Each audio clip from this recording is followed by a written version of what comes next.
Hi, I'm Armin and welcome to episode 2 of the Daily Journal Photography Education Series. Before we get started, make sure you like and subscribe to the channel. Every little bit helps to give us some more reach on this channel and also helps us create more videos in the future. Now, in last episode, we actually talked about automotive photography in general, how it's different from other types of photography, and what you need to get started. One of the things I did forget to talk about was you also probably need a tripod. So a tripod is really going to help you give you a stable platform, lets you make sure that everything is helps you get in focus and that sort of thing. I've actually got a couple of my tripods with me right now, which I'll switch over. So this is my main tripod here, is this tall one where my Nikon Z7 is actually hooked onto right now. And then I've got my travel tripod as well. So I'll be using this travel tripod right now to mount this camera onto it to hopefully show you some behind the scenes on the screen that I have on the back here. But this one is what I actually tend to use on a daily basis, and it's kind of my go-to tripod for anything locally and making sure I have the most stable platform. Now in this episode, we're going to go over some camera basics. You might have seen these settings on your camera right now. You have a thing called aperture, you've got shutter speed, you've got ISO. All three of these settings actually create what's called the exposure triangle. And the word exposure actually comes from the film days, where you would have film inside the camera and you would expose it to light, hence the name exposure. Right now, in these days with our digital cameras, they work very similarly with our camera sensor on there where the film usually would be, and that's exposed to light. And so all three of these settings actually do affect the image that you produce. And I'm gonna go over each of them one by one so you understand what each of them do and how they affect your image. So the first thing we're gonna talk about is shutter speed. Shutter speed is essentially how fast light is captured on the sensor of your camera. And so back in the day before we had mirrorless, we would actually have a shutter where it would actually open and close at a specific time. And that's what your shutter speed is. Shutter speed is usually measured in fractions of a second or in full seconds. So to give you an example of how this would work, if you have something that is a fast shutter speed, then of course it would be 1 over like 1,000th of a second. If you have a slower shutter speed, it might be something as long as 2 seconds or even 30 seconds. If you're trying to like freeze action and get things just totally frozen in time, then you probably want to use a faster shutter speed. And you can see this in like sports, in motorsports as well, when you see racing or drifting, and also things like birds in flight and wildlife photography, that sort of stuff. If you're trying to do something where you actually want to see the motion and actually let in more light at a time, then you'll use a longer shutter speed. So think of things like star trails at night, or if you want to see the trails of the cars during rush hour traffic. That's another good example of when you use a longer shutter speed. Now your shutter speed is going to affect your image by letting in a specific amount of light into your camera at a given time. So in this case, I have it set to 1/125th of a second. Now, if I actually adjust this using my dial here on the back side, if I adjust this and make it a faster shutter speed, notice that I'm at 1/1000th of a second now, but you can't even really see the car or anything really because it's too dark. That means that not enough light is actually hitting the sensor because the speed is too fast. On the other hand, if I actually move this over to the far other end of the spectrum where I've got a longer shutter speed, you can see it's just getting way too bright, and now all you see is just white, right? That's what we would call an overexposure. And of course, if it's too dark, then it's an underexposure. So what you want to do is really try to get this to where it looks about right as far as the exposure goes. Now you can use this kind of with your meter here. So you see this little the scale here on the right hand side, and notice how as I change the shutter speed, it actually gets darker and it goes downward, whereas if I move it to the shutter speed that's a longer one, it actually gets brighter, and you can see it goes toward the plus. This is just a guide though, so it's not going to be perfect, but it actually will at least help you determine how the overall exposure is going to look. The next part of the exposure triangle is going to be your aperture. Your aperture is actually measured in what they call f-stops, and you can see that in the center bottom there where it says f4. Now there's some mathematical calculations that go along with what exactly calculates the aperture, but really what it is how big the opening is of the iris on your lens, and I'll actually show you how that actually works mechanically here.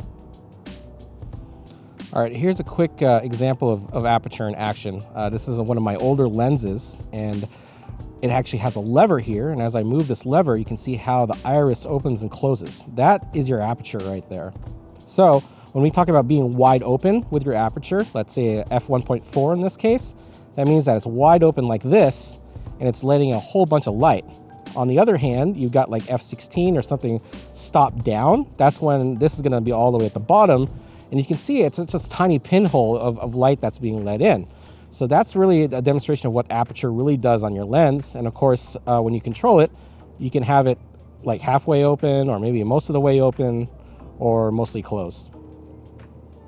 So how does your aperture actually affect your image? Well, other than just letting in more light at a time, what it actually does is it affects your depth of field. So what is depth of field? Depth of field is basically determining what's in focus in your photo and what's not in focus. So when we have something called a shallow depth of field, that means that only a certain part of your photo is actually going to be in focus, versus a wide or a deep depth of field where basically everything is in focus. Now this can be handy because let's say I want a shallow depth of field on the car here, and I only want just the car in focus, then I can actually make this aperture wider, and that will give me a shallower depth of field. If I go all the way down to 1.4, that will basically mean only the front of the car is in focus, but you can see that since I'm letting in more light, it's actually overexposed. On the other hand, if I want everything to be in focus, or as much as possible, I'll stop this down to something like f8 or maybe f11. But you can see because I'm shrinking that aperture, there's less light getting in, and now it's just totally underexposed and just very dark. You have to be very careful with this, because let's say if you just shoot wide open, is what they call it all the time, let's say like your widest aperture, in this case a 1.4, maybe you only get the grille or just the headlights in focus, and then the rest of the car is out of focus, and that's not necessarily what you want all the time. On the other hand, if you go back and you have everything in focus, what happens often is that your viewer of your photo is not really going to know what your subject is, and it might just get lost with everything else that's going around the photo. Now, because this is part of the exposure triangle, you can balance this out. So you've got your aperture, let's say here let's say I go to set it at 1.4. Since it's too bright, what can I do? Well, I can actually adjust my shutter speed now, make my shutter speed faster, and you can see now that it's a little bit better. I've got a faster shutter speed, like a 1/800th here, and I've got my aperture set to 1.4. On the other hand, if I wanted to make the aperture, let's say f8, what do? Well, basically I go back and I adjust my shutter speed to make it a slower shutter speed, and then I can get the right exposure for my image, so 1/40th of a second here. Now, the problem here is your available light. I'm shooting right now in basically bright sunlight, really not the best conditions to take photos for especially for automotive because of all the reflections. But let's say you're shooting at night, or you're shooting in low light situations or indoors or something like that. You're not going to be able to do this. Let's say if you want to get everything in focus, or you want to get a faster shutter speed, well, this is not going to work. You're going to have to figure out something else. And that's what the last part of the exposure triangle is, your ISO. Now, your ISO actually comes from back in the film days, where it would be determined by what they call the speed of your film. ISO actually stands for International Standards Organization. That doesn't really matter for this, really. Basically, what you need to remember is your ISO is the sensitivity of your camera sensor or your film to light. So if you have a higher ISO, that means that your sensor or your film is actually more sensitive to light, rather than versus when the ISO is lower, so it's lower sensitivity to light. You can see here, this is actually the number on the right-hand side here, this ISO 64, that's what I have it set to. That's actually the base low ISO for my camera right now. Now, if I actually increase that ISO, and let's say I want to increase this up to, say, 800, you can see that it's now overexposed, right? And I'm at f4, and I'm at 1/200th of a second. So how do I balance this out? Well, I can actually change my shutter speed, make it faster to, say, 1/2000th of a second, and it's more balanced. Now, the advantage to this is that you can shoot at a faster shutter speed and really actually just capture a moment in time frozen, right? But the problem with ISO is as you increase your ISO, you actually increase noise and grain into your photo. Now, the reason this is because you're actually pushing more energy to your sensor to make it more sensitive to light gathering. And so because you have more energy on the sensor itself, you basically have a byproduct of having more noise and grain.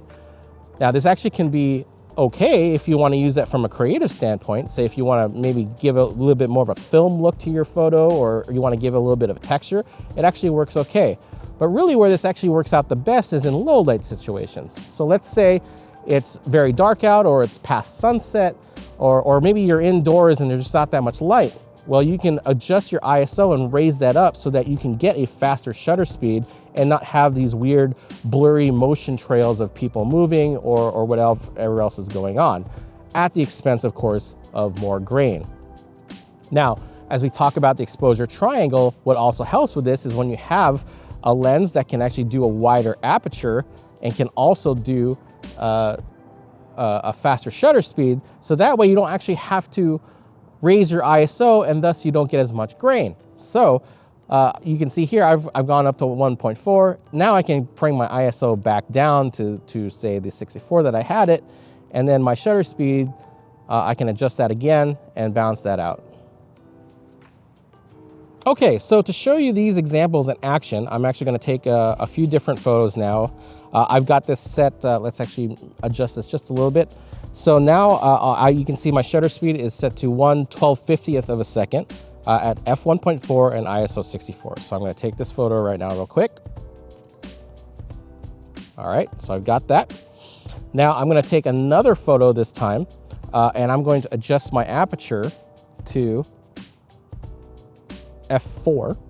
And you can see that if I only adjust my aperture, it's just super dark. So I need to make my shutter speed a little bit longer. And I'll do 1/200th of a second, and I'll take that photo.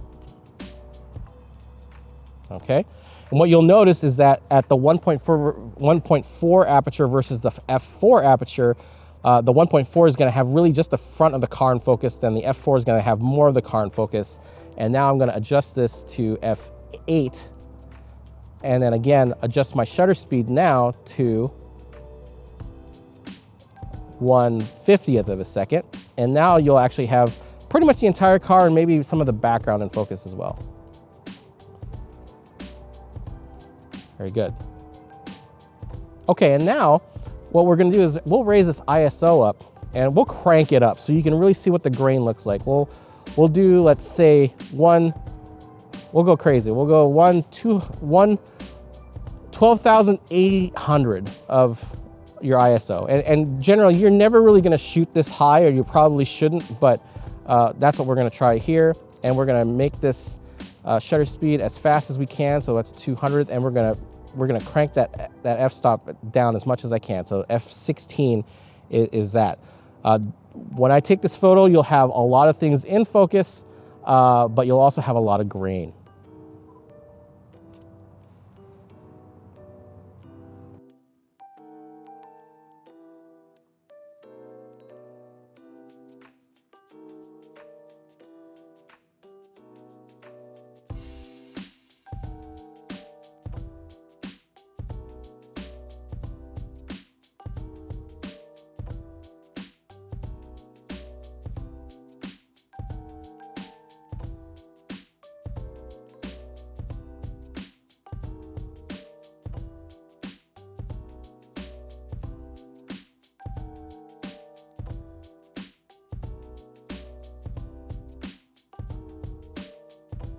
Well, that wraps it up for episode 2 of the Daily Driven Photography Education Series. I hope you learned something from here. Don't forget to set your camera to manual mode so you can play around with each of these settings. Really, the best way to learn is just by doing. And so give it a try, and definitely leave a post in the comments if there's something that you want to learn more about, or if you have any questions. In the next episode, we'll go over how to choose the right location for your automotive photos, and actually what's the best time of day to take those. I can tell you right now that it's about maybe 1 o'clock or so in the afternoon, and it's bright and sunny, and this honestly is not the best time to take these automotive photos. So we'll go over that in the next episode. Be sure to like it and subscribe to the channel again, and make sure you hit that bell for the notifications as well. And I hope to see you guys in the next one.